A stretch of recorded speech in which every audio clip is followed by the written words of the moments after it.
Се крои нова цена на струјата. Дали ќе има поскапување, премиерот Мицковски не сакаше да открие. По која сума ЕСМ во следниот период ќе ја продава својата електрична енергија на универзалниот снабдувач за домакинствата и малите потрошувачи, ќе се одлучува на затворена седница.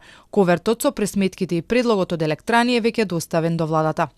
Оваа година, бидејќи ќе биде годишен тендерот, нема да биде полугодишен како и до сега. Цената која што ќе ја понуди на тендерот ЕСМ, а ќе биде мој предлог на влада, ќе се знае многу кратко, бидејќи е дел од затворена седница на владата, така што бидете трпеливи, ќе ја дознаете.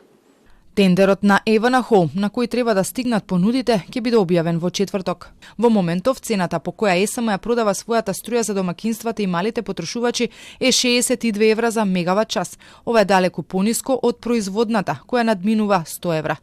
Компанијата подолго време се бори да ја подобри ликвидноста. Во моментов, според последните податоци, заклучно со септември, минусот во касата на ЕСМ надминува 90 милиони евра. За истиот период произвеле и околу 30% помалку, па за да се надоместат потребите од струја за набавки потрошени се над 60 милиони евра. До крајот на месецов и регулаторите треба да донесат нова цена за пренос и дистрибуција, ставка која е во фактурите за електрична енергија.